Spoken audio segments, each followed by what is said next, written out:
La siesta no es un invento de los latinos, es una necesidad biológica, porque el sueño no se recupera, se pierde como el tiempo.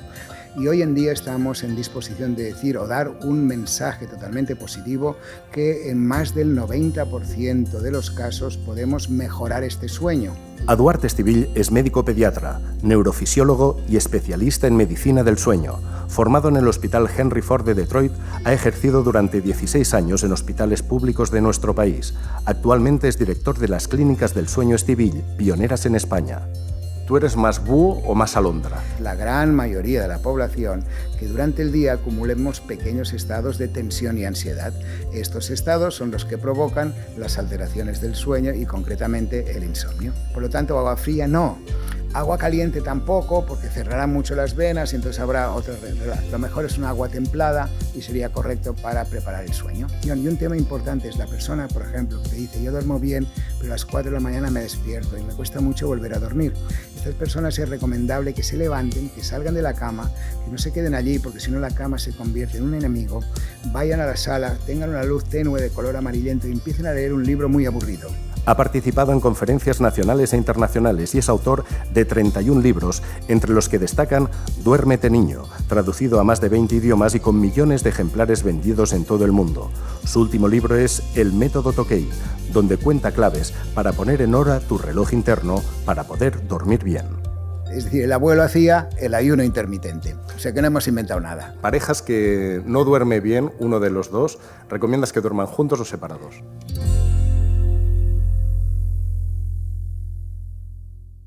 Hola, enseguida os dejamos con el podcast. Solo agradeceros que nos sigáis y si os gustan los podcasts os pedimos si podéis suscribiros a nuestro canal. También encontraréis en la descripción algunos titulares que os llevarán a momentos concretos del podcast. Espero que os guste y os dejo ya con el podcast y os leo en los comentarios. Doctor Estivill, muchas gracias, bienvenido al Secreto de la Vida. Teníamos muchas ganas de hablar contigo.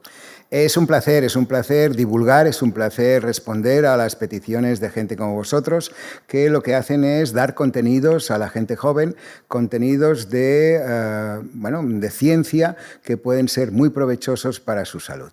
Y antes de empezar, estábamos incluso cantando. Sí. Cantando la canción Puff era un Drag Magic. Sí, que viene del inglés Puff the Magic Dragon. Exacto. Que fue una de las primeras canciones que yo conocí cuando tuve la suerte de conseguir una beca de intercambio en Estados Unidos en el año 1966, que yo creo que la mayoría de gente que nos mira no había nacido todavía, ni tan solo eran proyecto, con lo cual pues aprendí esta música, me encantó y ha sido mi hobby durante toda la vida. Y una pregunta que queremos hacerte y que sale en tu libro. ¿Tú eres más búho o más alondra? Yo soy, en realidad soy de la franja de normalidad. Hay un 25% que son más búhos y el otro 25% son más alondras. Lo que sabemos hoy en día es que podemos ir cambiando a lo largo de la vida un poco. Los adolescentes suelen ser mucho más búhos. La gente mayor suele ser mucho más alondra, es decir, más, de alguna manera, se levantan antes, están bien antes y en cambio a las 8 o 9 de la noche ya no sirven para nada. Los adolescentes es al contrario. Yo soy muy normal en el fondo, ¿eh? Y claro, todo esto, no sé si decías que cambiaba con los años. Sí. De pequeño, tú ya estabas dentro de esta franja de normalidad. Búho alondra, pues sabes si eres más nocturno o más diurno. No sé si siempre ha sido así. ¿Y por qué es importante saber cuál es tu cronotipo? Bueno, de pequeño yo me regía por el orden de mi madre. El orden de mi madre era: a tal hora se va a dormir, a tal hora se levanta. Seas pequeño, seas adolescente, sea lo que quiera. Yo recuerdo que cuando empezaba a salir con 16, 17 años, sobre todo cuando iba con los Boy Scouts, que después de hacer las reuniones salíamos a pasear o tomar una Coca-Cola, no nos dejaban tomar nada más, y llegaba un poco más tarde a casa. Era igual. Yo al día siguiente, mi madre, aunque fuera un sábado, abría las ventanas, empezaba a cantar, empezaba a barrer la casa, con lo cual yo igual dormía 6 6 horas, pero bueno, me mantuvieron los horarios muy estrictos porque eran las rutinas que se tenían que seguir. En realidad esto es muy importante, saber el cronotipo de cada uno. Esto se llama cronotipo.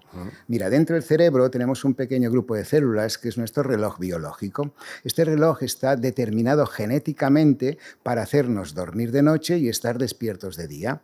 De hecho, el cerebro tiene 2 momentos que necesita dormir. Una es la franja que va de 10, 11, 12 de la noche hasta 6, 7, 8 de la mañana, que esta sería la franja normal, con la posibilidad de ser un poco más nocturnos o un poco más diurnos. Todo esto es normal. Y después, 8 horas de habernos levantado, la hora de levantarse es la más importante, 8 horas después tenemos una pequeña necesidad de sueño, que es la siesta. La siesta no es un invento de los latinos, es una necesidad biológica. De hecho, la cultura anglosajona utiliza los estimulantes, el té y el café, a esta hora, a las 4, que es la hora de la somnolencia. Las ganas de hacer siesta la tenemos los que dormimos en la franja de 10, 11, 12 hasta 6, 7, 8 de la mañana, la tenemos alrededor de las 4 de la tarde, pero los que se levantan a las 6 la tienen a las 2 del mediodía.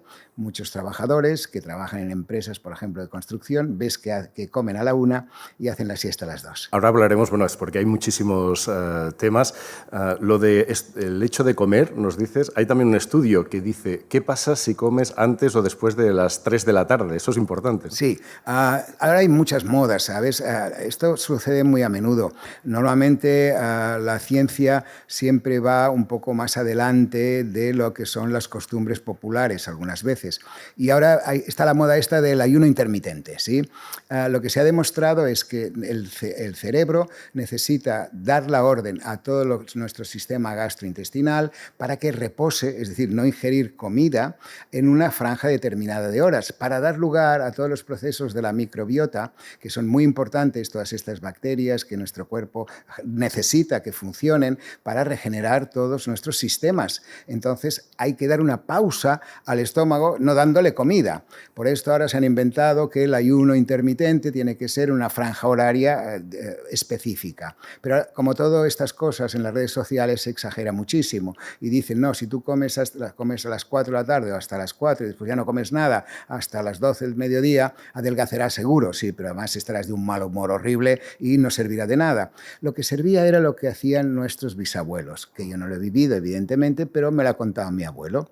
Mi bisabuelo era labrador, trabajaba en el campo, en un pueblecito muy pequeño, se levantaba cuando salía el sol, que esto era alrededor de las 6, 7 de la mañana. El abuelo iba al corral a buscar 4 huevos de las gallinas, se preparaba un desayuno copioso, con verduras, tomates, etc. Es decir, desayunaba como un rey. A continuación cogía el burro, el asno, el caballo, lo que sea, y se iba al campo andando, es decir, al trozo que le decían, para trabajar. Fíjate, hacía ejercicio, le tocaba la luz del sol. Ahora hemos inventado esto de los ritmos circadianos, que el sol es muy bueno, que el ejercicio es muy bueno, pero ya lo hacía nuestro bisabuelo. ¿Y qué hacía nuestro bisabuelo también? Desayunaba como un príncipe, es decir, un poco menos, hacía la siesta, y cuando veía que el sol iba saliendo o se iba de la atmósfera, es decir, cuando había el crepúsculo, él calculaba el tiempo que necesitaba para llegar a su casa y cenaba como un pobre o como un lacayo. La cena del abuelo solía ser una sopa y un trozo de pan y queso. Y con esto aguantaba hasta el día siguiente. Es decir, el abuelo hacía el ayuno intermitente. O sea que no hemos inventado nada. Exacto. Por lo tanto, pues estos antepasados pues vivían más siguiendo el ritmo natural, el ritmo del día, la luz del sol. Y ya que hemos ido un poco hacia atrás, una pregunta que hacemos a todos los invitados es ir al origen de todo y pensar, ¿cuál es tu primer recuerdo? Si cierras los ojos, el primer recuerdo de tu vida, ¿cuál es? Tiene mucho que ver con la vida familiar, porque yo recuerdo muchas cosas, pero sobre todo de cuando era pequeño, muy ligado a mi vida familiar, no tanto con mis padres, que sí, también tenía algunos, sino con mi abuelo y mis tías.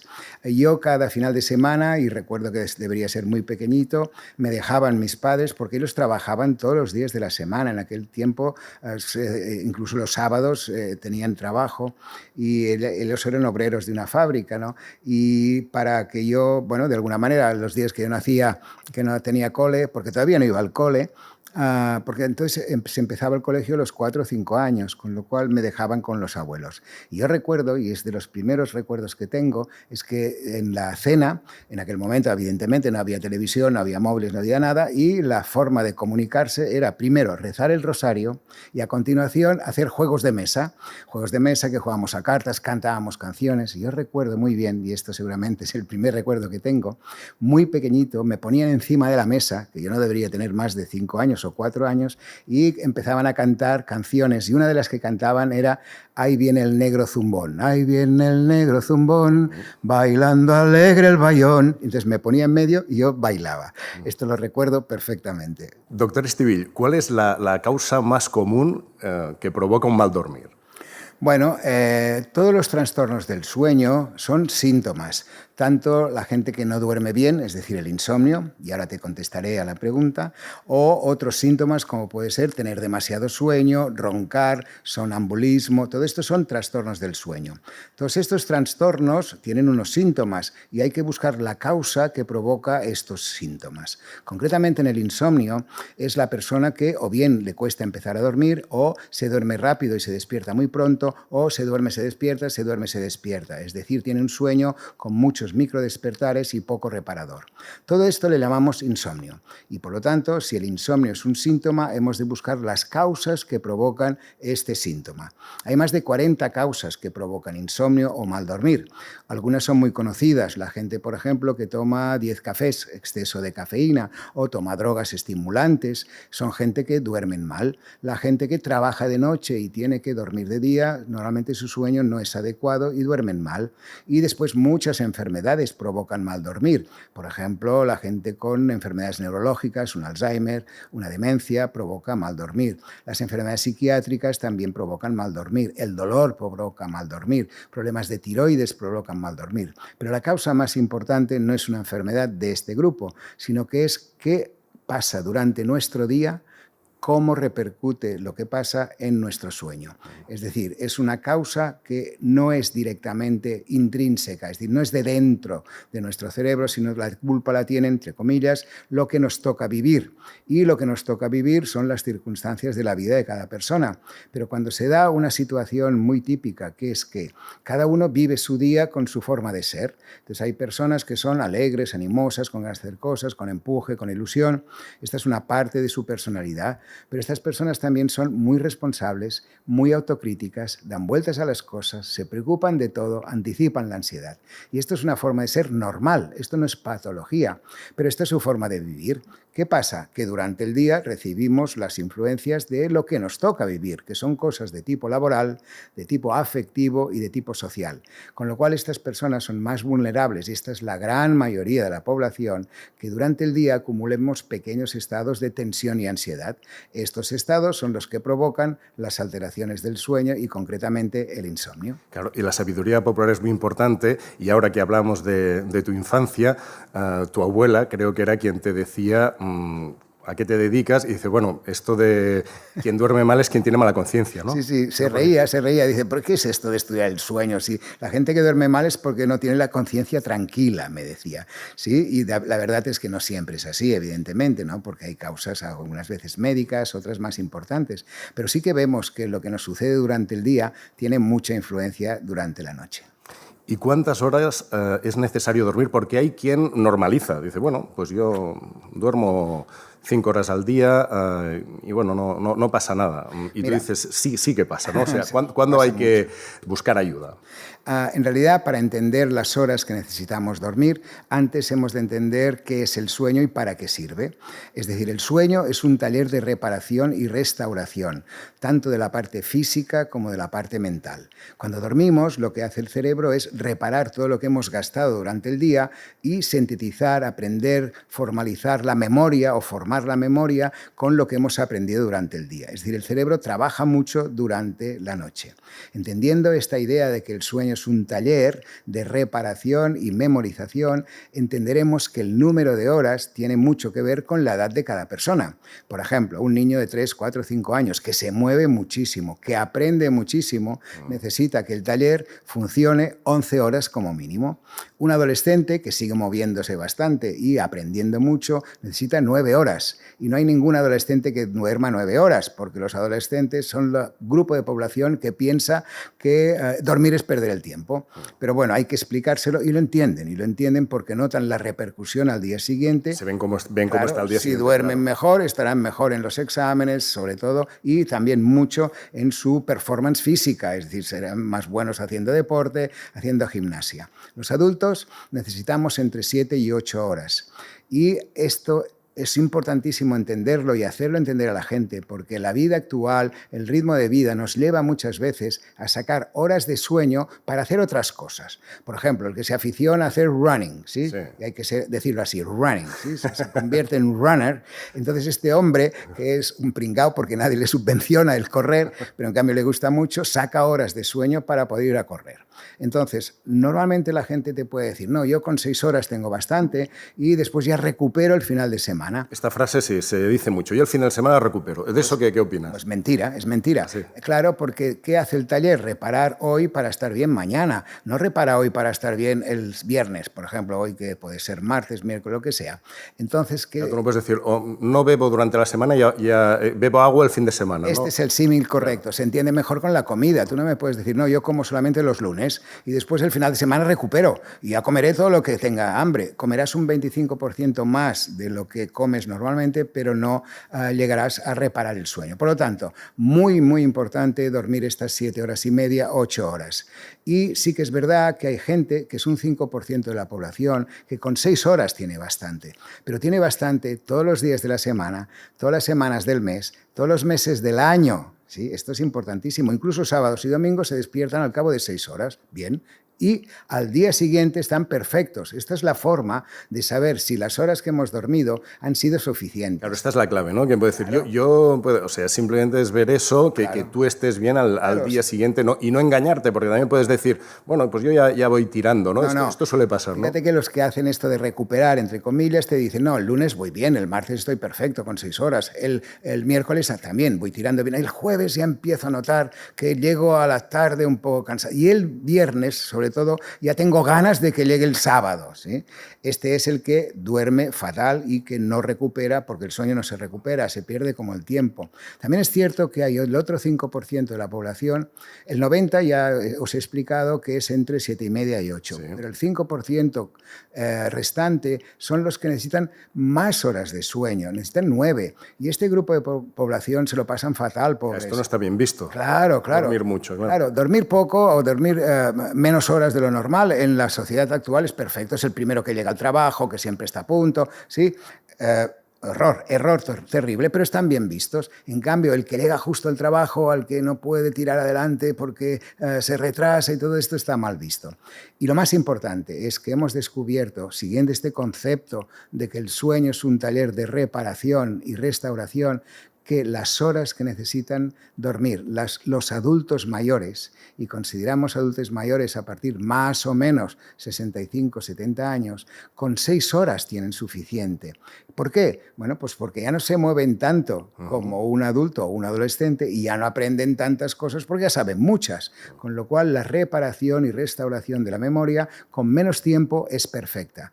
Lo único que necesitan estos adultos mayores es complementar su día con 2 o 3 pequeñas siestas de corta duración. Y esto es lo que hacen los abuelos. Si tú te fijas, los ves en casa a lo mejor que están perfectos, hacen cosas, activos, pero se sienten en el sofá antes de comer incluso, miran la tele y ves que se le cierran los ojitos, ¿no? Y después va la hija y le dice, papá, no te duermas, que si no por la noche nos das la lata, ¿no? Así gritando, ¿eh? Claro.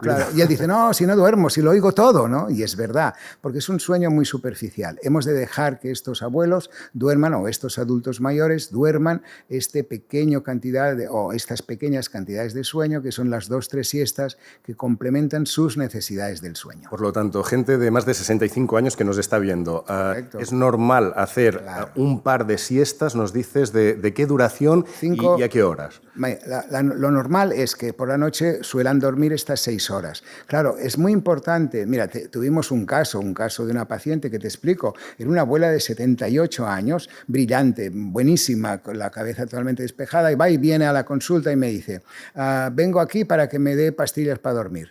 Y yo le pregunto, bueno, pero antes hacemos la historia clínica. Y dice, no, yo vengo porque mi hija me ha dicho que venga, que me dé una pastilla para dormir. ¿Pero qué le pasa? Bueno, a mí no me pasa nada. Yo lo que me sucede es que a las 4 de la mañana me despierto y me voy a la cocina. Mire, yo vivo en un piso con mi hija, y aquel que vive con mi hija, imagínate la relación que tenía con el padre de los nietos, y 2 niños. Es un piso de 70 metros cuadrados, como hay mucho en Barcelona, nos llevamos muy bien, pero vivimos juntos. Entonces yo a las 4 de la mañana me despierto y voy a la cocina, hago ruido, un poquito de leche, lo pongo en el microondas, pongo una cucharadita de eco para que no sea café, y lo pongo en el microondas, claro, y claro, el microondas hace que el ruido ¡ping! Cuando termina.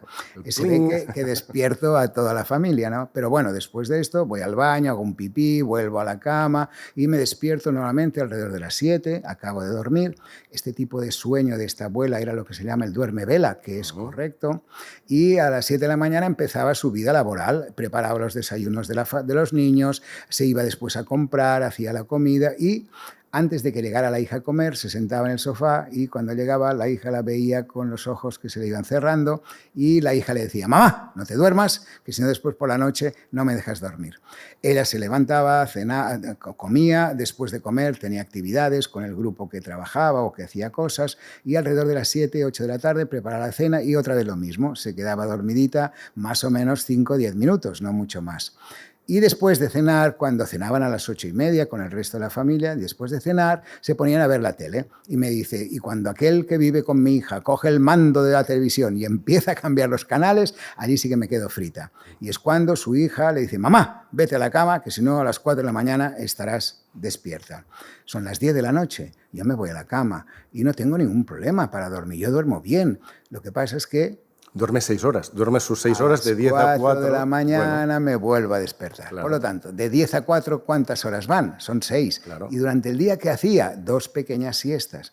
Entonces le dijimos, que venga la hija, que la pastilla se la daremos a la hija. No hicimos esto. Usted no tiene ningún problema, ¿no? Claro. Usted no tiene ningún problema. No, pero vino la hija, le explicamos sus ritmos biológicos, esta idea de que necesitan dormir menos, y lo único que necesitábamos es que se fuera más tarde a la cama, que si se quedaba dormida viendo un poco la televisión no pasaba nada. Además ella te lo decía, no duermo, lo oigo todo. Y es verdad, tienen un sueño muy superficial que les permite pues escuchar cosas que evidentemente y dormir un poco.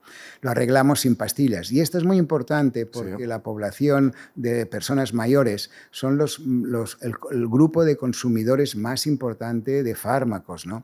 Claro, porque pasa una cosa muy lógica. Mira, cuando somos jóvenes tenemos mucho sueño y pocas horas para dormir. Sí. Cuando somos mayores tenemos muchas horas para dormir y poco sueño. Con lo cual la persona dice, ostras, me he pasado toda la vida yendo corto de sueño porque trabajaba mucho, y ahora que puedo dormir, ahora no tengo sueño, dame una pastilla. Claro. Y esto es un error. Claro, por lo tanto, muy importante, a partir de 65 años, dormir 6 horas es normal. Correcto. Y en todo caso, lo que sí que hacéis es mover este ritmo, este ritmo circadiano, claro, este reloj biológico, correcto, para ir más tarde, ¿no? Claro. Eso sí que lo podéis tratar de decir, mira, yo es que a las 4 no me quiero levantar, quiero acostarme a las 11, levantarme a las... Correcto, y la forma de hacerlo para que ella retrase un poco sus ganas de dormir es estando en una situación con luz, lo contrario de un adulto, que tiene que estar bastante oscuras, pero ellas necesitan luz para retrasar la formación de la melatonina, que es lo que de alguna manera le hará dormir.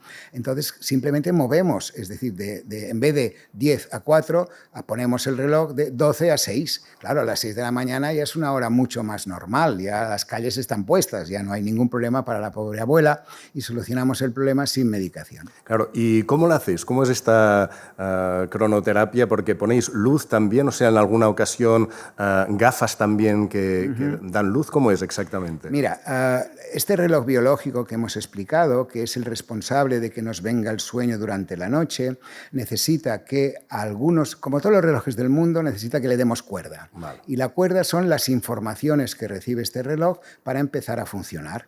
Una de las cuerdas más importantes es la luz y la oscuridad.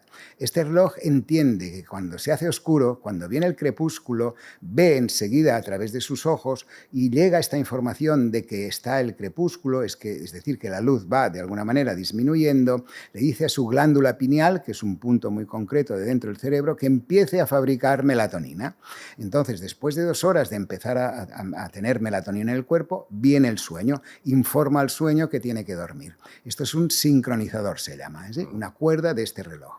En cambio, la luz es muy necesaria por la mañana. Por esto a las personas incluso mayores y todo el mundo les decimos enseguida que te levantes, que la hora de levantarse es la más importante para sincronizar el reloj, es decir, para darle información al reloj a qué hora tiene que dormir, les decimos que estén en contacto con mucha luz, muy importante esta luz, y ejercicio. Entonces, ¿qué pasó? Y ahora tú te piensas que me he perdido, ¿eh? Que sí, ¿no? En absoluto. No, yo soy el doctor Estivill, lo tiene todo en la cabeza y sabe perfectamente. No, porque me dónde gusta lo que me preguntas y esto de las gafas es interesantísimo. Entonces, has entendido bien que necesitamos luz a primera hora de la mañana cuando nos despertamos, porque la luz inhibe la fabricación de melatonina y deja pasar el cortisol, que es la hormona de la energía, sobre todo si hemos dormido las 8 horas que necesitamos dormir.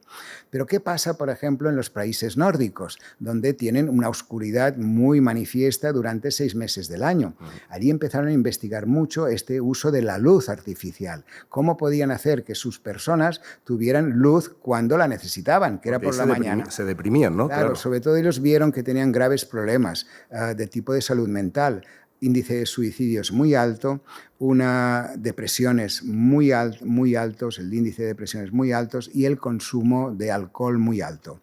Todo esto lo relacionaban con sus ritmos biológicos. Entonces lo que hicieron, fíjate que es súper interesante, empezaron a desarrollar todo un proyecto de ayuda a la gente que edificaba casas para hacer lo que se llama Smart Ceilings. Smart es inteligente, ceilings es techo, con lo cual, fíjate tú, si ahora estamos aquí totalmente oscuras y de golpe este techo se empieza a iluminar poquito a poco, como si fuera el amanecer de Barcelona, Qué bueno. Entonces el cerebro recibe esta luz y sí sincroniza sus ritmos biológicos. Entonces están empezando a hacer estos smart ceilings, estos techos inteligentes con luz, y han visto que han suprimido un 20% estos trastornos de salud mental. Ostras. Como no puede todo el mundo tener este techo, porque hay gente que no puede asumirlo de alguna manera, todo y que el gobierno ha hecho grandes ayudas para que lo podamos tener, han desarrollado en las universidades unas gafas, unas pequeñas gafas que tienen un LED de color lila, que es luz artificial, que se lo colocan aquí. Estas gafas están en los Starbucks, en las cafeterías, la gente las puede utilizar. ¿Y qué hacen? Se levantan, van al Starbucks, toman su café, empiezan a trabajar un poquito, pero con la luz. Esta luz simula la luz solar, con lo cual esto es la fototerapia. Y esto lo hacemos, por ejemplo, con esta abuela, pero también lo hacemos con los futbolistas, que es otro de los temas que cuando quieras hablamos un poco. Bueno, pues ahora mismo, porque los futbolistas justamente tienen muy claro que es importante, esto del taller del sueño que habla el doctor Estivill, lo tienen clarísimo. Entonces dice, si dormir es un taller de reparación y me va a ir bien y no quiero tener lesiones, lo que voy a hacer es dormir. ¿Cuánto duermen los deportistas de élite? Y algún caso concreto que creo que conoces, lo contáis en el libro. Sabemos casos muy concretos. Messi, por ejemplo, duerme 11 horas contando las siestas. Ronaldo hace lo mismo, incluso tiene un coach de sueño, un entrenador que le dice las horas que tiene que dormir. Nosotros asesoramos a todo, por ejemplo, el equipo del Girona. 11 horas, 11 horas. Año, sí, claro, porque ellos gastan mucho, con lo cual, claro, recuerda que el taller es de reparación física y mental, con lo cual para reparar físicamente lo que gastan, aunque la gente se piense que los futbolistas trabajan poco, no es verdad, porque los entrenamientos gastan muchísimo. Y entonces lo que hacemos es ayudarles con este tipo de tratamientos. ¿Habéis ayudado al Girona? Sí, ahora pues, concretamente el Girona... El resultado ha sido bueno, ¿eh? Bueno, ellos son muy buenos, no somos nosotros, pero sí que ayudamos. Mira, se descubrió que una de las causas de lesiones musculares era precisamente la exposición pocas horas de sueño. Esto lo descubrió Carla Estivill es mi hija, que es la responsable de la fundación. Hizo y hace muchos años un trabajo con las jugadores de básquet de 16 años que estaban en la residencia Blume de Barcelona. Entonces estas chicas eran extraordinarias deportistas, pero claro, tenían 16 años, con lo cual tenían que asistir a clases. Se levantaban muy pronto, por la mañana a las 7 empezaban las clases, después entrenamientos a tope y a la tarde otra vez clases y otra vez entrenamiento. Claro, estas chicas, como todo el mundo, necesitaba su tiempo para hablar con sus amigos, con sus novios, mirar Instagram, mirar el TikTok, enviar WhatsApps. Claro, dormían poco. Claro, ¿de dónde sacaban el tiempo? Del sueño. Hasta que se lo dijimos a los entrenadores, nos hicieron al principio poco caso, después vieron y les explicamos que había una relación directa porque tenían más del 40% de chicas lesionadas. Había un problema ahí. Claro, y ellos no sabían por qué, pensaban que pues, quizás era porque el entrenamiento no era adecuado, sobrecargas, etc. Pero no, era por la falta de sueño. Está demostradísimo que la falta de horas de sueño propicia en gran medida las lesiones musculares. Claro, todo esto es súper útil, ¿no? Y, por ejemplo, con los deportistas concretamente, ¿no? Uno de ellos, Alex Granell, era el capitán del Girona la primera vez que subieron a Primera División. Esto hace ya, me parece, 4 años o 5, ¿no? Y Alex Granell, un tipo súper inteligente, nos había oído hablar un poco de los ritmos biológicos. Entonces él vino y nos dijo, mira, yo soy muy aceptable, tiro los penaltis de forma muy aceptable, tiro las faltas y me salen bien, pero tengo un problema importante que no sé por qué es, porque ¿qué me pasa? Que si yo juego a las 9 de la noche y tengo que tirar un penalti a las 10, tengo muchas más posibilidades de fallarlo. En cambio, si yo juego a las 5 de la tarde y tiro el penalti, el 99% los meto. Entonces resultó que Alex Granell hicimos el estudio del cronotipo, de sus ritmos biológicos, y era un matutino extraordinario. Era a las 6 de la mañana, estaba en marcha, arriba, adelante, y podía con todo, pero a las 7 de la tarde ya no podía hacer nada, pobre, estaba muerto, ¿no? Y lo que hicimos con él es cambiar su ritmo biológico de forma puntual, porque no se puede cambiar para siempre. Esto es importante entenderlo, porque está genéticamente determinado por los genes que controlan el reloj biológico.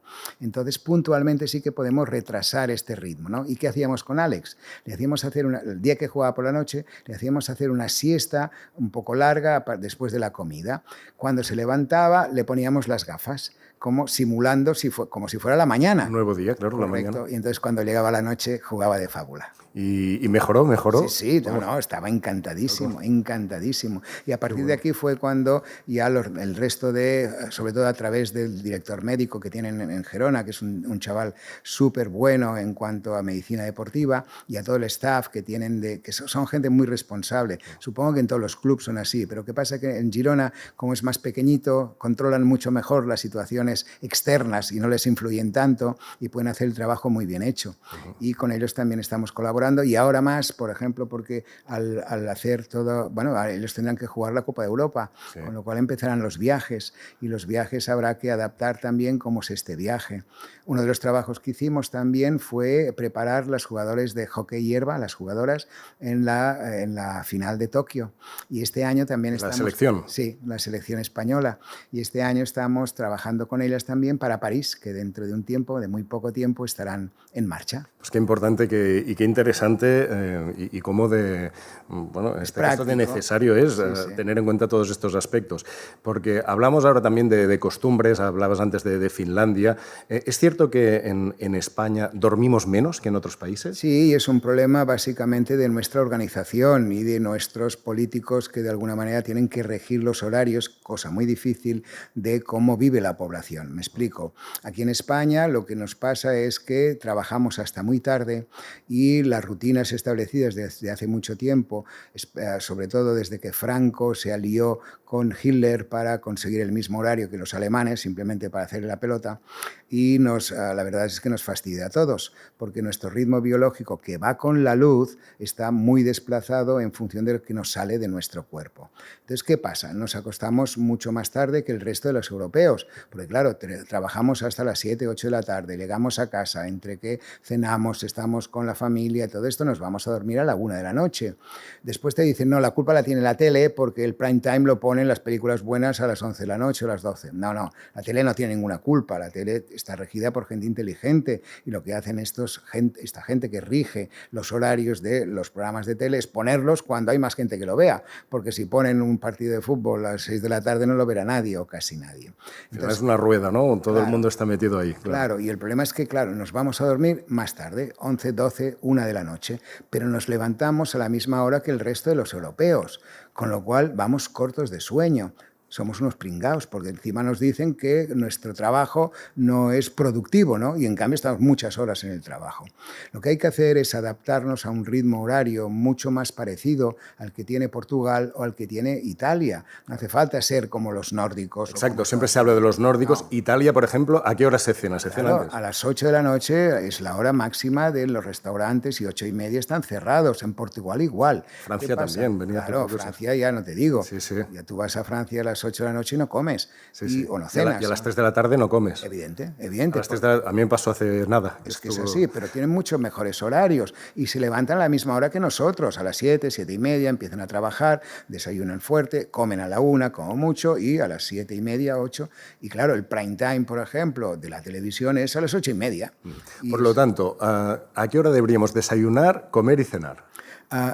Lo óptimo, siempre, no hay que ser nunca fundamentalistas de los horarios, ni decir esto está bien, esto está mal. No, lo más recomendable son los horarios que van de acorde con nuestra luz, la influencia de nuestra luz.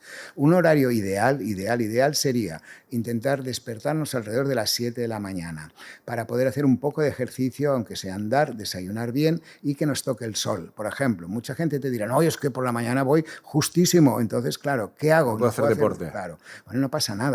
Andar un cuarto de hora es suficiente. Vale. ¿Cómo vamos a andar un cuarto de hora? Bueno, pues si vamos en bus o en transporte público, vamos a bajar una parada antes del lugar que está cerca del trabajo y una parada antes es andar 10 minutos, 15 minutos. Y con ese cuarto de hora andando y sol ya hacemos, claro, porque ya activamos. Es un cuarto de hora al ir y un cuarto de hora al volver. Y si vamos en coche, aparcamos a una distancia de 1 kilómetro. Con lo cual hay maneras de hacer esto bien. Entonces, el desayuno sería a la 1 del mediodía, sería lo más correcto. El almuerzo a la 1. Perdona, sí, el almuerzo a la 1, el desayuno es a las 8:30, a las 7:30, 8. Y a la 1 el almuerzo y la cena alrededor de las 8 de la noche. Esto sería ideal.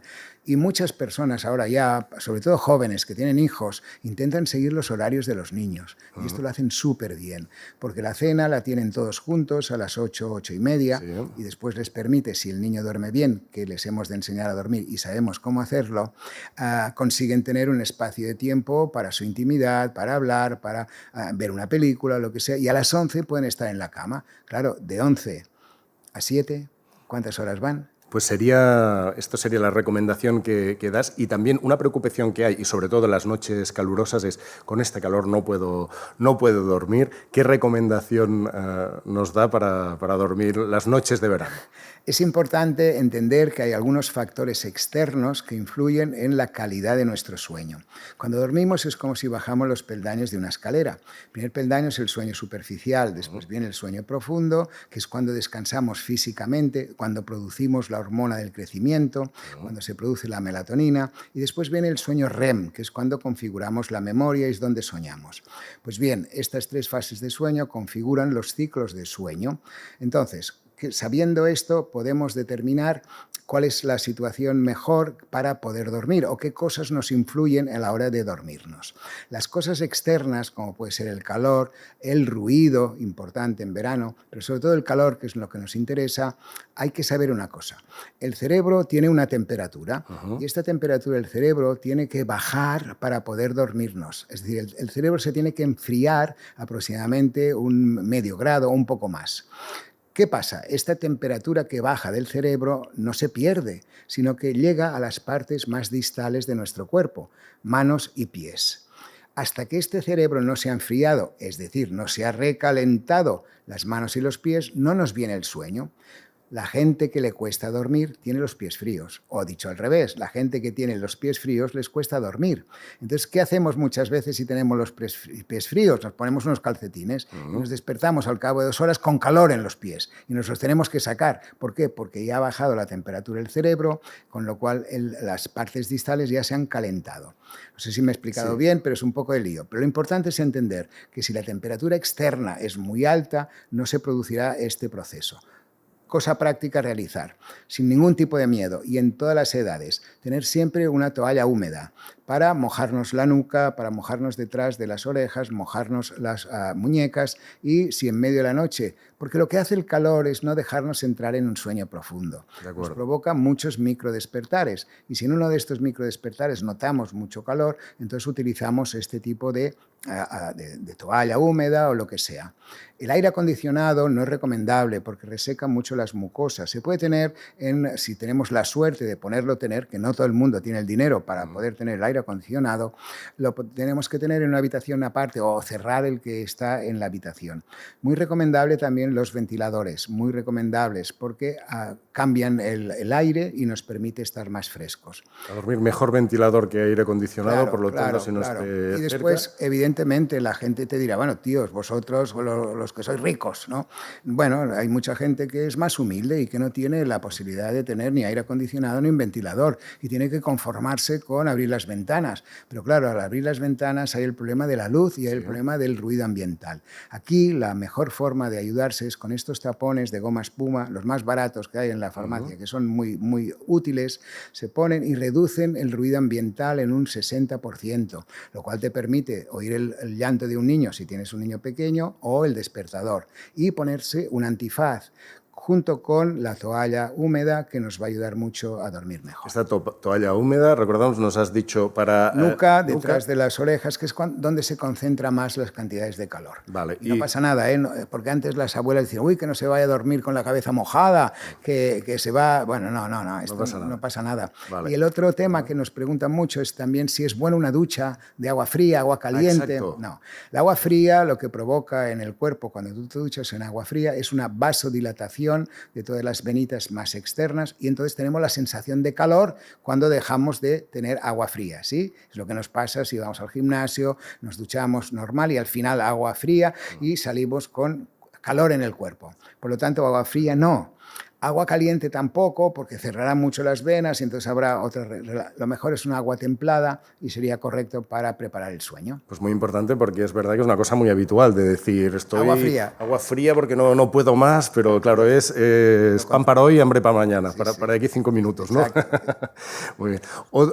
Bien, estamos ya en la habitación, ya hemos visto este punto y otra de las preguntas también que te hacen, parejas que no duerme bien uno de los dos, ¿recomiendas que duerman juntos o separados? Este es un tema interesante porque siempre que explicamos alguna cosa o damos alguna recomendación, siempre tenemos que tener un aval científico detrás. Piensa que todo lo que yo te explico no son mis opiniones. Yo soy un científico que intento divulgar los conocimientos que tenemos sobre medicina del sueño.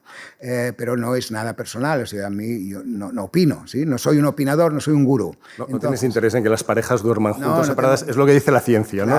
Claro. Entonces, ¿qué sabemos? Fíjate, tal como has entendido muy bien y han entendido todas las personas que nos ven, cuando dormimos es como si bajamos los peldaños de una escalera. Si al lado tenemos a alguien que hace un ruidito o que nos da una sacudida con las piernas, que es muy fácil, o que está resfriado y tiene tos, esta tos va a influenciar en nuestro sueño ronca y no dejará de que tengamos un sueño más profundo, con lo cual cualquier efecto externo nos va a modificar esta escala de sueño o profundidad del sueño. La otra pregunta también es, bueno, pero es que dormir abrazados es muy romántico, es cierto, es muy agradable dormir abrazados, pero la verdad es que incluso la gente que defiende que dormir abrazados es lo mejor del mundo, al cabo de 10 minutos de dormir, cada uno se va a su lado, no están toda la noche pegados, porque si están toda la noche pegados, el movimiento que tiene uno, el que tiene el otro, simplemente el hecho de darse la vuelta, influye en el sueño del otro. Entonces, Entonces, la recomendación, que no es nada popular, sería que cada uno durmiera en su habitación. De hecho, la costumbre de dormir juntos es una costumbre muy condicionada por el aspecto económico.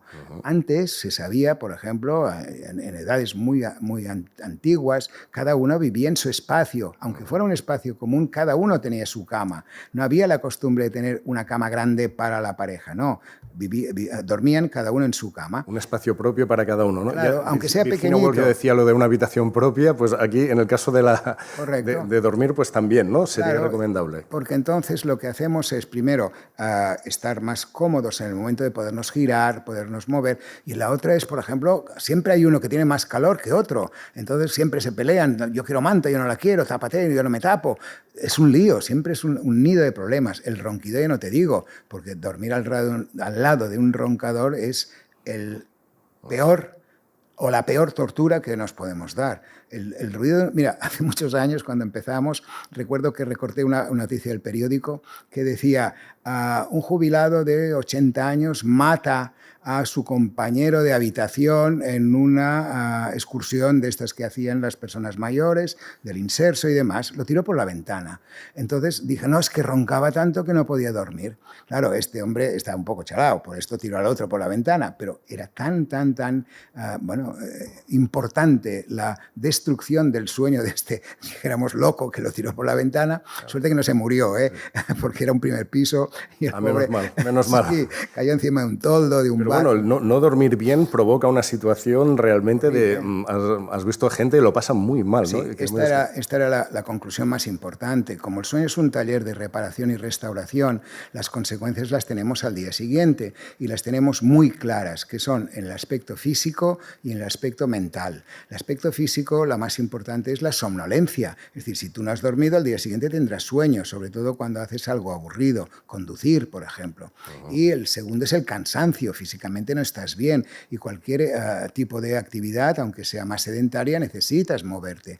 Con lo cual, estas son consecuencias muy importantes de mal dormir. Pero también están las mentales o las que rigen nuestro cerebro. La concentración, la memoria. La persona que no duerme está más irritable. La persona que no duerme puede puede entrar en estados de decaimiento, tristeza, incluso mini depresiones. Todo esto tiene mucho que ver con el sueño. ¿Y cómo saber que dormimos lo suficiente? Tal como hemos comentado antes, ver cómo estamos durante el día. Si durante el día nosotros llegamos a la noche con ganas de hacer cosas, nos llama un amigo, oye, bájate que vamos a hablar, no sé qué, y te has levantado a las 7, pero has dormido 8 horas, tú dirás que sí, pero si has dormido 5 o 6, tú dirás que no puedes. Ahora, ¿y a las parejas les recomiendas eso? ¿Y qué reacciones tienes? Porque a veces me imagino que debe haber resistencia y si te hacen caso, ¿cuál es el resultado? Cuéntanos. El resultado es genial cuando se ponen de acuerdo, pero sobre todo lo entienden mucho mejor las parejas ya más mayores. ¿Por qué? También porque los ruidos que hacen, los ronquidos que hacen, las patadas que dan son más frecuentes en la gente más mayor. También entienden muy rápidamente que la cama evidentemente tiene un sentido muy afectivo, muy amoroso. Las relaciones sexuales la mayoría de gente las realiza en la cama, con lo cual, bueno, decimos, bueno, emplear la cama para esto es magnífico, pero después cada uno sí puede, sí pueden, porque no todo el mundo puede.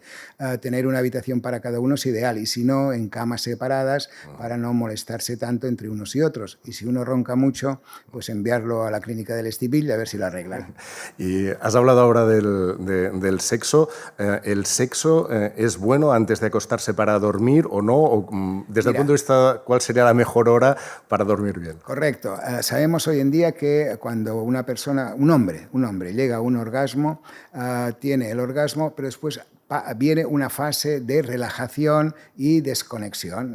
En cambio, la mujer, cuando llega a un orgasmo, tiene más posibilidades de mantener este estado de excitación y por esto puede repetir 2 o 3 orgasmos en la misma vez o en periodos pequeñitos después de tener el primero. Esto, si sucede a las 4 de la tarde, que tú has dormido bien, has hecho la siesta, pues el hombre no se dormirá y en cambio la mujer seguirá con la posibilidad de tener más orgasmos. En cambio el hombre, si lo hacemos a las 12 de la noche o a la 1 de la noche, que está cansadísimo, aunque la mujer también esté muy cansada, ella no se dormirá tan pronto. El hombre sí, y es cuando ella le dice, ya estamos, ¿sí? Y dice, pues ¿por qué te has quedado dormido? ¿Sí? Por lo tanto, la mejor hora sería la hora de la siesta. Claro.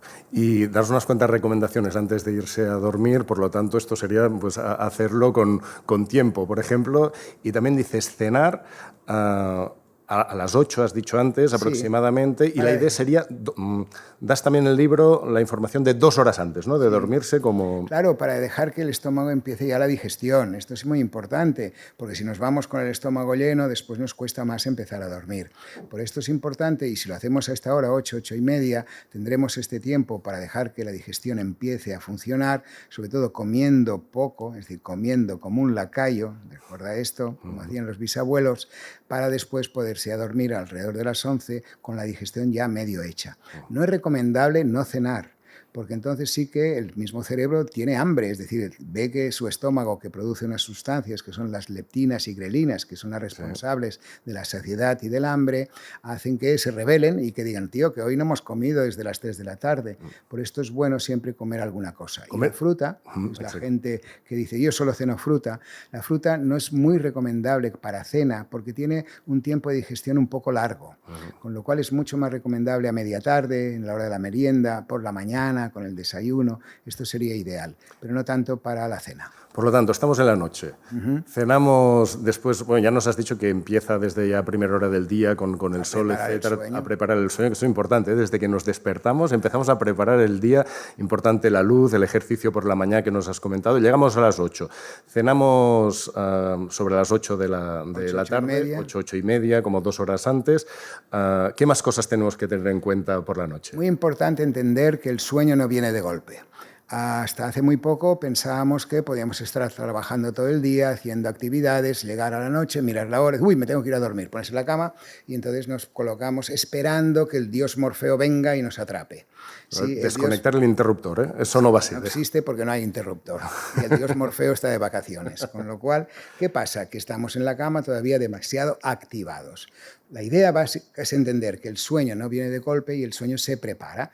¿Y cómo se prepara? Pues durante estas 2 horas antes de acostarnos hemos de intentar y rebajar la conexión mental, que es la que nos guía durante el día. Vale. Trabajo, preocupaciones... Claro, o ideas, o incluso cosas divertidas, ¿no? Pero intentar desconectar. Por esto hay que hacer algo aburrido, por ejemplo, que no tenga nada que ver con nuestra profesión. Una afición. Claro, tú que eres comunicador, pues tú no puedes escuchar podcast, porque entonces lo que harás es ver lo mal que lo hacen o lo bien que lo hacen, analizarás y no desconectarás. Tú has de coleccionar mariposas. Claro. O leer. Bueno, leer tampoco, porque como escribes, si escribes bien... Algo de otra. Claro, tienes que coleccionar mariposas, algo que no tenga nada que ver, es decir, algo que te desconecte, ¿no? También está la filatelia, que es algo muy interesante, como hipnótico. Sí. Pero no a los que les gusta la filatelia, ¿eh? Claro, exacto. Si te gusta mucho, no, el desconectar absolutamente, que esto nos lo dijo también otra invitada, la importancia del placer también. Durante el día, esos momentos de placer, de hacer cosas nada productivos. Y no ligadas a tu trabajo, no hace falta estar produciendo. En tu caso puede ser la música perfectamente. Este es mi hobby, que me ha salvado de tener que tomar hipnóticos, ansiolíticos. No he tomado tranquimacín, ni Prozac, ni nada de esto. Claro, lo decías antes, lo de los hipnóticos, se toman muchísimos, ¿no? No sé España en qué lugar ocupa en el ranking, pero de los primeros, porque, claro, consecuencia de lo que decías antes, de que tenemos un mal ritmo y dormimos poco, por lo tanto... Y desconocimiento también, porque hasta hace poco los mismos médicos no conocíamos nada de todo esto. ¿Y qué hacíamos? Bueno, pues hacíamos lo que podíamos. ¿Y qué teníamos? Pues las pastillas para dormir. Pero claro, a partir de que hemos investigado, que tenemos ya muchos conocimientos sobre lo que es la medicina del sueño, entendemos que las pastillas no son ni buenas ni malas, sino que están bien empleadas o mal empleadas. ¿Qué quiere decir esto? Pues que si hay una causa que provoca el mal dormir y se puede tratar con una medicación, perfecto. Pero claro, lo que no podemos hacer es, por ejemplo, la causa más frecuente, que es esta del estrés durante el día o el exceso de actividad que nos hace dormir mal, si le damos una pastilla, esta pastilla no corregirá todo nuestro día, que ha sido la causa de mal vivir durante el día y tener que dormir mal. Por esto España consume muchas pastillas porque, primero, por el tema puramente médico, que ahora ya los médicos ya controlan mucho más esto, pero el problema también es la automedicación. Mira, es muy típico, muy típico. Me han dicho que a mi amigo, a mi vecino, a mi amiga, a mi vecina le va bien. Esto es, yo lo explico siempre en las conferencias, ¿no? Por ejemplo, en una sala de espera de un centro de asistencia primaria te puedes encontrar pues 2 diabéticos, 2 que no duermen, 2 que tienen hipertensión. Tú te fijas y los diabéticos, entre ellos, nunca uno le dice al otro, ¿tú qué tomas? ¿Qué insulina tomas? ¿La rápida o la lenta? ¿Te la pinchas o es pastilla? No, esto no se lo dicen, ¿no? En cambio, si hay 2 que son insomnes, parece que se huelan porque se juntan los 2 y empiezan. ¿Tú qué te dan? No, a mí me dan el Orfidal. Uy, no, esto no, que engancha mucho. Pues llevo 20 años. Bueno, pues ahora hay una nueva que se llama el Stilnox o el Zolpidem. No, esta tampoco, pues me han dicho que no. ¿Por qué no tomas la mía? Y el otro dice, bueno, para probar. ¿Y qué pasa? Que muchas de las personas que toman hipnóticos lo hacen por automedicación, pero yo lo entiendo, porque no dormir es un síntoma terrible, se lo pasan fatal y dando vueltas a la cama se vuelve un enemigo. Mira, había una persona una vez que me contaba, ¿tú sabes que después de cada día viene una noche? Pero yo no había pensado nunca esto. Esta persona dormía mal y a las 6 de la tarde, cuando el sol ya se ponía, empezaba a pensar cómo dormiría aquel día. Temía la noche. Claro, la tortura de la noche, la tortura de la cama. La cama era un enemigo. El que duerme bien, la cama es lo mejor que hay. Las ganas de tirarse en la cama y dormir, ¿no? El que duerme mal, no. Y ahí se entiende el abuso y sobre todo la automedicación de las pastillas para dormir. Cosa que no hay que hacer y siguiendo estos consejos que dabas, no sé si hay también algunos recursos más naturales, la melatonina, por ejemplo, eso sí que en algunos casos lo recomendáis, ¿no? Valeriana también. ¿Qué sería lo que se puede tomar de forma natural para ayudar? Para estos casos donde la causa es más el ritmo de vida que llegamos al final de la noche muy activados, para poder desconectar este tipo de tensiones, es muy útil la utilización de melatonina asociada con plantas. Y estas plantas, que es la fitoterapia, que tiene ahora mucha bibliografía apoyando que son productos científicamente demostrados que pueden ayudar, es decir, son serios, los estamos utilizando mucho, pero no solamente para inducir al sueño, sino incluso para el día. Por ejemplo, para podernos activar un poco más por la mañana, para podernos relajar más cuando llegamos a la tarde. Y todo este campo de la fitoterapia que nosotros desarrollamos muchísimo dentro de nuestra fundación es muy interesante para suplir este tipo de hipnóticos que precisan receta, pero sobre todo que enganchan mucho más que la fitoterapia no engancha, se puede tomar toda la vida. Perfecto. Pues entonces sería, hemos dicho, dormir, irnos a la cama temprano también, haber comido. La luz, ¿qué tipo de luz es importante? Porque esto también es, todo esto que estás comentando, claro, es ciencia y hay un tipo de luz que nos segrega o nos ayuda a segregar melatonina. ¿Cuál es esa luz? Lo hemos comentado cuando te explicaba qué hacía mi bisabuelo. Mi bisabuelo, cuando veía que la luz del crepúsculo, que es cuando desaparece esta luz se vuelve de color más amarillento. Él recibía esta luz sin saber lo que pasaba. Esta luz es la correcta, es la que ayuda o dice al cerebro que ha de empezar a formar melatonina. Por lo tanto, es importante que en este periodo de desconexión que tenemos durante la noche, esta luz sea lo máximo de tenue, una luz amarillenta. No la luz, por ejemplo, en un estudio como ahora, que es una luz brillante. Esto nos mantiene alerta. Si solo tuviéramos esta luz que ves aquí encima, que es de color, claro, que es de color amarillo, estaríamos durmiendo. Y este tiene que ver mucho con la utilización de las pantallas. Las pantallas emiten una luz que paran la fabricación de melatonina, con lo cual por esto es recomendable, aunque es muy difícil que la gente nos haga caso, y lo entiendo perfectamente, sobre todo porque los algoritmos de Instagram y de TikTok nos enganchan de una forma terrible, conseguir que la utilicen con el modo night shift, que es simplemente bajar la intensidad de la luz para que no intervenga tanto en este cese de producción de melatonina. Como mínimo, pues ponerlo en este modo, menos luz, y a ser posible, claro, apagar la pantalla, ¿cuánto tiempo antes de dormirnos? Y nos decías, por ejemplo, mucho más recomendable un libro como el método Tokay, por ejemplo, un libro físico, o sea, leer físicamente no tiene nada que ver con leer una pantalla de móvil. Claro, porque es que el problema de la pantalla es que te llega la luz, es decir, el contenido puede ser muy correcto y muy cómodo, ¿no? Porque no tienes que pasar páginas ni aguantar el libro, ¿no? Pero la verdad es que Los libros ayudan muchísimo a esta relajación. Y un tema importante es la persona, por ejemplo, que te dice, yo duermo bien, pero a las 4 de la mañana me despierto y me cuesta mucho volver a dormir. Estas personas es recomendable que se levanten, que salgan de la cama, que no se queden allí, porque si no la cama se convierte en un enemigo, vayan a la sala, tengan una luz tenue de color amarillento y empiecen a leer un libro muy aburrido. Con lo cual, por ejemplo... Esto es muy importante, por ahí quien puede estar en la cama y decir, claro, bueno, llevo media hora, no me duermo, no, sigo. No, levantarse, ir al comedor, correcto, luz tenue y un libro. Aburrido. Muy importante, ¿sí? Si no diremos de qué autores, cada uno que busque. Einstein, por ejemplo, leer las teorías de Einstein sería muy interesante para poder dormirnos. Bueno, a los matemáticos no, al contrario, les activa, ¿no?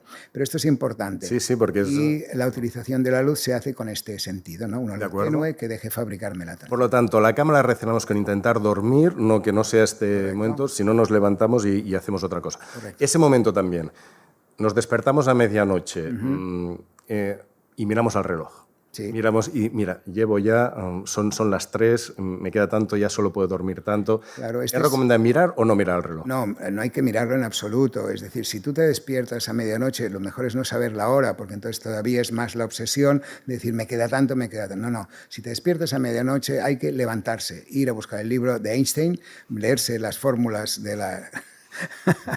relatividad y ver a ver qué pasa. No, y seguro que es mucho mejor esto. Claro, pues exacto. Ni reloj, ni quedarnos en la cama, sino ir al comedor. ¿Por qué nos salen ojeras cuando no dormimos bien? Bueno, porque durante la noche se regenera la piel, es decir, todo lo que sabemos hoy en día de estos ritmos biológicos, uno de ellos es que nuestra piel va cambiando continuamente desde que nacemos hasta que nos vamos de este mundo, pero el momento de mayor regeneración de la piel es precisamente en las primeras horas de sueño. Por lo tanto, la gente que duerme poco, mal o no llega a un sueño profundo, hacen ojeras al día siguiente. Por lo tanto, si quieres tener una buena piel, duerme horas. Y de hecho dices que algunas modelos lo hacen antes de una sesión de fotos, ¿no? Es que ellas te lo dicen y lo dicen desde hace muchísimo tiempo. Nosotros somos muy amigos personales de Judith Mascó y ella ya desde el principio, cuando ya empezaba a hacer cosas de sueño, que a ella le interesaba mucho, nos ayudó en algunos congresos, pues siempre decía lo mismo, porque siempre le preguntan, ¿qué hace usted para estar tan guapa, ¿no? Y lo primero que decía era dormir como mínimo 8 horas cada día, después hidratarse, hacer ejercicio, todo esto es secundario. Lo más importante era dormir 8 horas cada día. Importante para los modelos, para deportistas, para todo el mundo, pero claro, incluso a nivel que podríamos pensar pues más mental, ya lo entendemos todos, pero no, físicamente también. Claro, ¿no? claro, y cualquier trabajo, y los trabajos físicos, por ejemplo, una persona que trabaja en la construcción y duerme poco, esta persona tiene mucho más riesgo de tener un accidente. Por lo tanto, sirve para todo el mundo, no para los privilegiados modelos o deportistas de élite, sino para todo el mundo. Una cosa importante también, antes decíamos cosas que se hacen mal en España son los ritmos. Una de las cosas que se hace o se hacía bien, porque no sé si se sigue haciendo siempre en todos los momentos, es el tema de las siestas. Las siestas, nos lo has comentado antes para gente mayor, pero en general para todo el mundo, ¿son recomendables, sí, no? ¿De cuánto tiempo? Sí, hemos comentado ya que este reloj biológico en 24 horas tiene 2 momentos que necesita dormir. Una era la parte nocturna, la que va entre 10, 11, 12 de la noche hasta las 6, 7, 8 de la mañana, y 8 horas después de habernos levantado es cuando tiene la segunda necesidad de sueño. Este sueño ha de ser corto, un sueño superficial, y es muy reparador. Si hacemos una siesta porque hemos dormido poco durante la noche, seguramente la haremos más larga, entraremos en un sueño profundo y nos despertaremos con esta sensación de que no ha servido de nada, la cabeza peor, es porque lo hacen demasiado larga. Y tal como hemos comentado antes, los latinos seguimos las recomendaciones de nuestro cuerpo y hacemos la siesta si podemos. Si no podemos, no pasa nada, ¿eh? Pero en cambio los anglosajones han inventado el consumo de estimulantes, el café y el té, precisamente para suplantar la somnolencia o las ganas de dormir que nos da nuestro cerebro. La hora del té es para no dormirse. Exacto. ¿No? Lo hicieron. Y bueno, esto de la siesta es tan importante que incluso la NASA lo ha estudiado. ¿Qué relación hay entre la NASA y la siesta? Bueno, porque son científicos y lo que hacen es ver en qué momento el sueño... Piensa que el sueño de los astronautas, hemos hecho algunas publicaciones y conferencias, es un sueño muy distinto, un sueño sin gravedad. Entonces ellos duermen, tienen que dormir o de pie, pero tienen que dormir atados. Entonces el sueño es completamente distinto. Tú piensas que ellos ellos van muy rápido a dar la vuelta al Sol y la Tierra, con lo cual los días de ellos son muy distintos de los nuestros. Les interesa interesa mucho el tema del sueño y bueno, aportan muchísimo a la ciencia todos sus estudios porque es bueno para que tener un buen rendimiento del astronauta. Claro, y en muchas empresas, contáis también en el libro, como pues, en empresas de tecnología, etcétera, dejan también un espacio para sus trabajadores para que cada día, si quieren, duerman un rato. 10-15 minutos. Exacto, y comentáis también en el caso de la NASA, claro, también los que están en tierra, los ingenieros, etcétera, para que no cometan errores, también calcularon eso, ¿no? Que y hicieron un estudio, que contáis en el libro, dijeron unos 26 minutos, dijeron ellos más aproximadamente, menos, sí. La duración para hacer media de la siesta tiene que ser este tiempo. Y la verdad es que aprendieron a base de golpes, porque tú sabes el accidente que tuvieron con uno de los más importantes satélites que enviaron, sí, que en el momento de la salida pues explotó, ¿no? Entonces hubo un error con el Challenger o quizá otros. Sí. Y murieron los astronautas. Y entonces miraron las causas, ¿no? Y las causas eran que había un error en uno de los circuitos que ya en los ordenadores centrales de Houston lo detectaba. Pero como los responsables de controlar aquellos ordenadores eran ingenieros, pero que dormían un promedio de 4 horas y media, les había pasado por alto a todo el grupo, que eran más de 30 personas, les había pasado por alto esta alerta que ya los ordenadores les decían que tenía este cohete, ¿no? Con lo cual, claro, aprendieron rápidamente que no solamente han de dormir bien los astronautas, sino toda la gente que controla todos estos movimientos y toda esta ciencia, ¿no? Por esto dan tanta importancia. Qué buena lección esta, porque parece que las personas que tienen más responsabilidad o trabajos más importantes a veces duermen poquísimo, incluso gobernantes, etcétera, ¿no? Esto es típico. Por ejemplo, la central de Chernóbil también, cuando explotó, demostraron que los ingenieros de la central dormían un promedio de 5 horas y media. Claro. Con lo cual hubo un defecto de atención. Lógico, si no duermes, no estás bien al día siguiente. Para las personas que tienen que trabajar de noche, imagino que también en este caso pues, es complicado. El tipo de siesta sí que sería un poco más largo. ¿Qué se puede hacer? Dormir de día va en contra de nuestro reloj biológico. Los humanos estamos diseñados para dormir de noche y estar despiertos de día.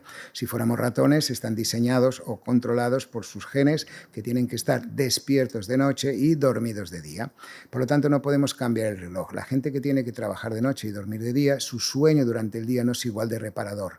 No pueden hacer nunca 8 horas de sueño, porque hay la luz, hay los estímulos y sus ritmos biológicos no se adecúan a que su reloj duerma bien durante el día. En estos casos sí que es importante entender que la siesta que recomendamos sea de 1 hora y media, que es lo que dura un ciclo completo de sueño, es decir, sueño superficial, sueño profundo y sueño REM. Es el único caso donde la siesta ha de ser un poco más larga.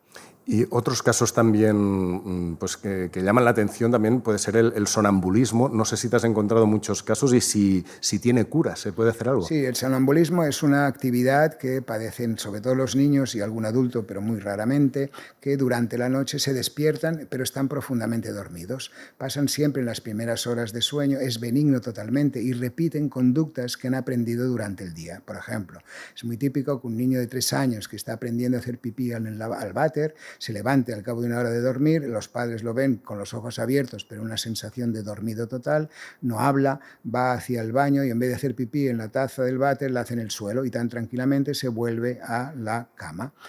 No hay que despertarlos porque evidentemente está profundamente dormido y es simplemente un trastorno de microdespertares durante el sueño. Es benigno y no hay que asustarse por esto. Sí, y sobre todo no despertar, igual que decías antes, si la persona mayor se está durmiendo, no despertarla, dejarle ese momento. Claro, si y también alguien dormido dije, ¿por qué me despiertas? ¿No? Claro, el niño, si es un niño de 7 años y lo despiertas, te dirá, ¿por qué me despiertas? No, él no es consciente de que está despierto. Antes nos hablabas también de los niños y de que es importante también enseñarles a dormir y el doctor Stiville pues, es conocido en todo el mundo también por su método. El método Stiville, aunque tú dices que en realidad viene a Estados Unidos, donde te formaste, en Detroit, y uno de tus profesores fue Richard Ferber, lo aplicaste aquí. Y sabes que hay algunos pediatras también, como Carlos González, que estuvo en este podcast, que son críticos, que argumentan pues, que en este caso que el niño pensará que cuando me pidas ayuda yo no vendré. ¿Qué respondes un poco frente a estas Bueno, críticas? solo podemos responder con argumentos científicos. La verdad es que lo que llaman cariñosamente el método Stivil no es un método mío, es el producto de los estudios realizados con Richard Ferber, que él fue el primero en entender que había un problema en algunos niños, que las normas o rutinas de sueño no eran las adecuadas. Entonces, mediante algunas técnicas de tipo conductual, de tipo psicológico, poníamos en hora este reloj biológico, y esto es básicamente el método Stivil. No hay ninguna crítica en lo que es la ciencia científica. Por ejemplo, no tenemos ninguna crítica. La Sociedad Americana de Sueño da las mismas recomendaciones que nosotros. La Sociedad Americana de Pediatría hace exactamente lo mismo. Las sociedades científicas españolas y europeas, todos siguen los mismos conocimientos de Richard Ferber y de nosotros. Por lo tanto, no hay discusión en el tema científico. Solo existen las redes. Y en las redes ya sabes que todo el mundo puede opinar. Y entonces, claro, en un tema como este, que hay la opinión de uno, la opinión de otro, opiniones me parecen perfectas. Yo nunca entro en controversia, nunca. Siempre respeto que otra persona piense otra cosa. Pero si hablamos de ciencia o hablamos de cosas que se han demostrado, entonces sí que somos muy contundentes.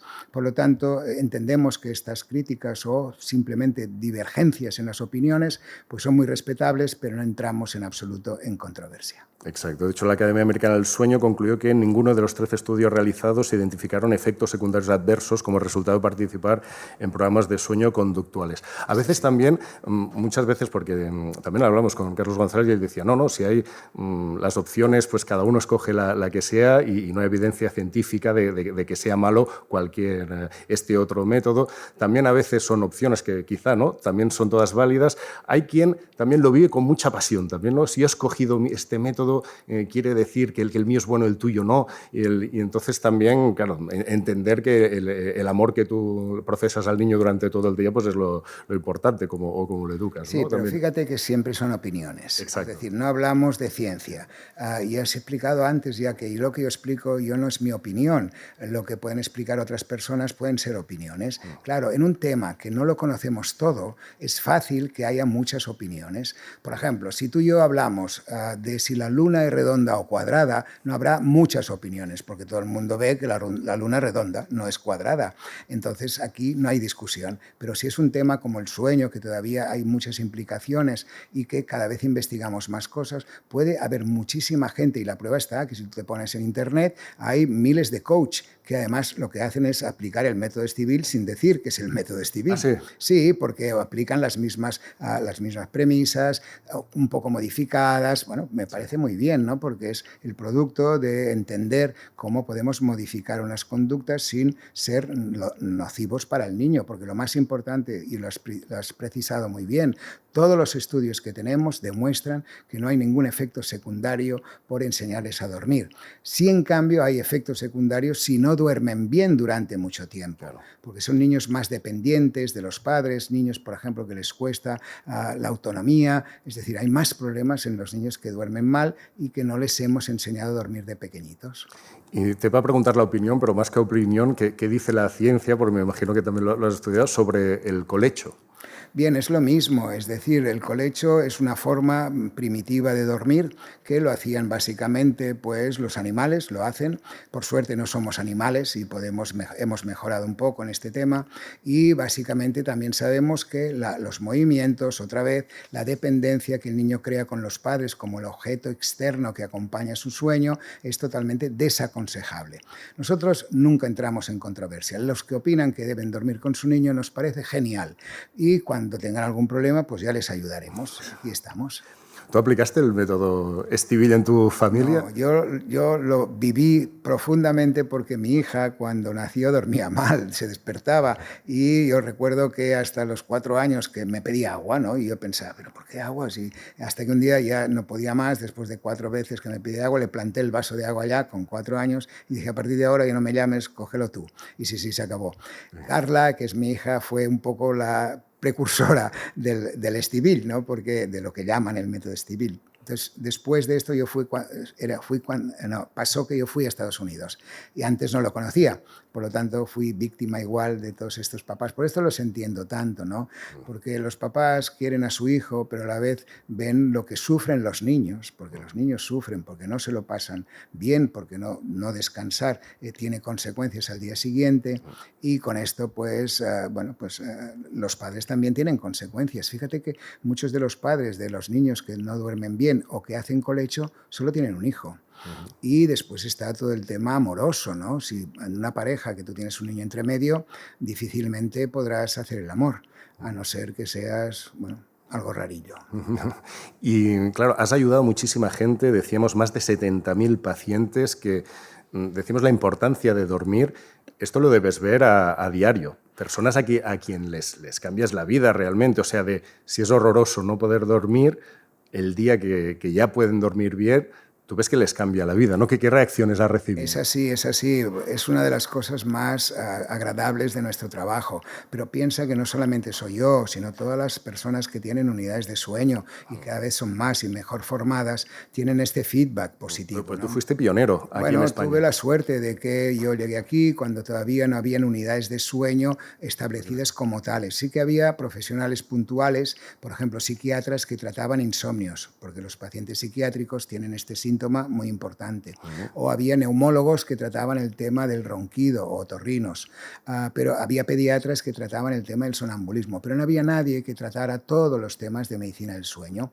Y sí, fuimos pioneros, y la verdad es que muchas de las personas que ahora están en redes y que son coach importantes o dirigen unidades de sueño importantes en hospitales de España han sido nuestros alumnos, nuestros seguidores, y esto pues es muy placentero, ¿no? Porque poder divulgar, poder dar conocimientos a mucha gente que ahora los expande, pues es un signo de, es gratificante, es muy gratificante. Claro, en este podcast justamente queremos hablar con personas que mejoran la vida de los demás, y tú has dicho, te ha pasado en muchos casos. No sé si te viene alguna a la cabeza, no sé si de hace tiempo o reciente, decir, mira, doctor Estivill, usted me ha cambiado la vida. Sí, muchas veces ha pasado. Te puedo contar dos concretamente. Una hace muchos años, una persona muy obesa, joven, pero era el director de una sucursal bancaria, y él vino porque se dormía en el momento de hacer pues las operaciones bancarias, ¿no? Otorgar una hipoteca y todo, se quedaba dormido. Entonces vino y tenía unas apneas muy importantes, y le colocamos una máquina que es el CPAP, que es un aire que llega a la nariz para poder abrir el cuello, que es cuando se produce la apnea. Le falta oxígeno por la noche, por la apnea. Aire, sí, porque lo que pasa es que se les cierra y no pueden respirar, ¿no? Entonces hacen así, y lo que sucede es que se autodespiertan, duermen mal, se duermen durante el día. Por esto se duermen durante el día, porque por la noche no descansan. Entonces el tratamiento le fue genial, porque el tratamiento lo que hace es abrir el cuello y hacer que este hombre respire. Pero no solamente esto, porque los que tienen apneas, somnolencia, también tienen otras consecuencias. Por ejemplo, una de ellas es en la libido. Hay un descenso de la libido muy importante. Entonces esta pareja, que era una pareja joven, deberían tener 30 años como mucho, llegó a control al cabo de un mes, cuando él ya hacía un mes que llevaba el CPAP, este aparatito, con lo cual solo llegar, abrir la puerta, la mujer me dice, o me pones uno a mí o no lo puedo seguir. La actividad sexual era desmesurada, como si intentara recuperar todo lo que había perdido en todo aquel tiempo. Y me hizo mucha gracia, porque claro, una de las cosas que recuperas, él estaba alerta todo el día, volvía a funcionar muy bien, en el trabajo era extraordinario. Daba las hipotecas que tocaba y las que no. Claro, y el banco estaba muy contento con él, y esta fue la primera. La segunda anécdota también muy divertida fue que unos papás, una pareja que vino con un niño, unos papás, recuerdo que hacían mucho deporte, estos papás eran muy deportistas, la mamá era ingeniero, el papá trabajaba también en una empresa importante, y eran de estas parejas que llaman la atención, ¿no? Porque físicamente eran muy agradables, ¿no? Especialmente la mamá. Al cabo de 2 años llega el papá con un niño en brazos, entra primero, y la mamá estaba detrás, ¿no? Y dice, mire, este es hijo suyo. Yo pensé, la mamá está muy guapa, pero no tengo nada que ver. Se pusieron a reír los dos y me dice, perdona. Quiero decir que si no hubiéramos hecho dormir al primero, no hubiéramos tenido tiempo de hacer este segundo. Claro. Por esto consideramos que este segundo es gracias a ti. Qué bueno. Cosas de estas pasan muy a menudo. Estamos ya llegando al final de este podcast, y claro, seguro que hay mucha gente que quizá pues lo está viendo porque dice, yo no duermo bien, yo no sé. O sea, ¿qué mensaje le mandarías a estas personas? O sea, ¿hay esperanza? ¿Realmente en qué porcentaje más o menos se puede curar una persona que no duerme bien? Muy importante este final, muy importante este consejo. Los trastornos del sueño, sobre todo el insomnio, siempre hay que buscar la causa que produce el problema. Y hoy en día estamos en disposición de decir o dar un mensaje totalmente positivo que en más del 90% de los casos podemos mejorar este sueño, incluso hacer que sea normal en la gran mayoría de ellos. Solo hay un porcentaje muy pequeño, que son debidos a enfermedades que provocan mal dormir, que si no podemos curar esta enfermedad, no podremos curar el insomnio, por ejemplo, un Alzheimer o, por ejemplo, un Parkinson. Pero todos los demás, el mensaje es de mucha esperanza. Y no solo nosotros, sino la gran mayoría de unidades de sueño en España, que hay de muy buenas, pero sobre todo que han de ser globales, es decir, que no solamente traten el ronquido o que solamente traten problemas psiquiátricos, ¿no? Podemos dar ayuda a mucha gente. El mensaje es muy optimista. En el libro El método Tokay ponéis una cita de Nietzsche que dice: mal duerme el que no se ha reconciliado.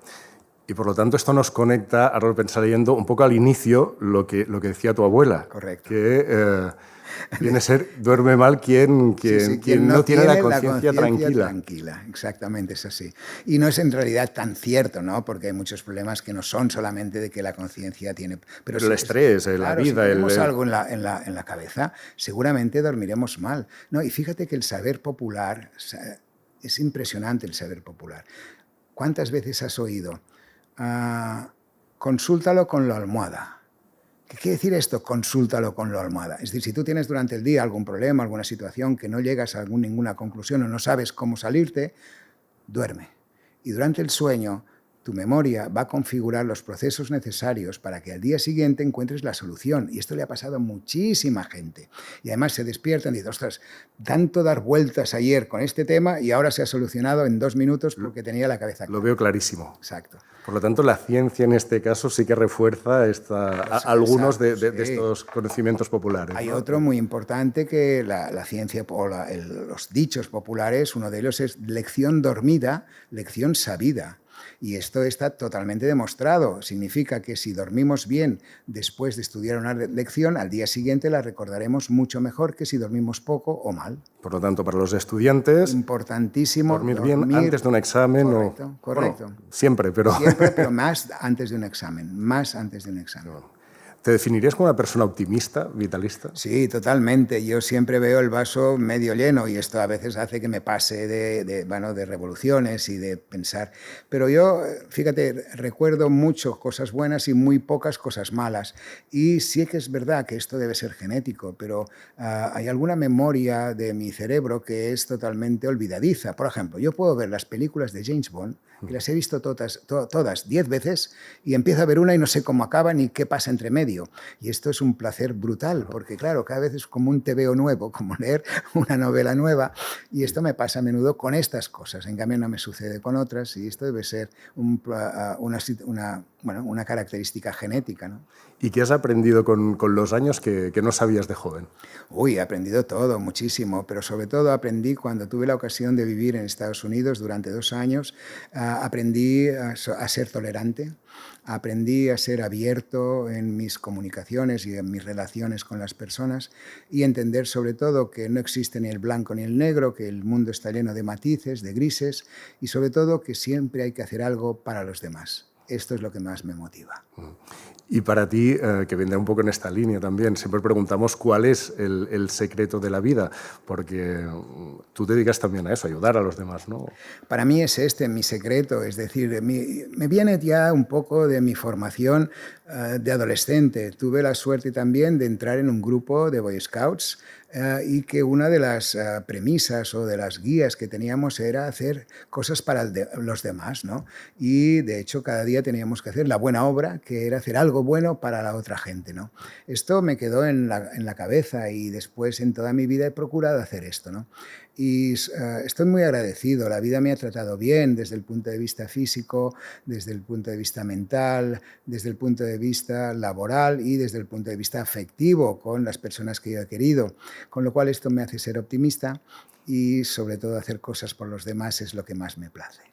Pues nosotros estamos muy agradecidos realmente de corazón de que hayas estado hoy aquí, doctor Estivill.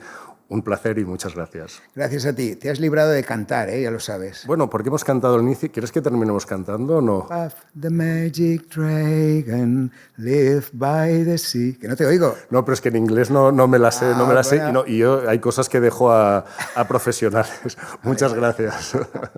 Adeu. Hasta luego.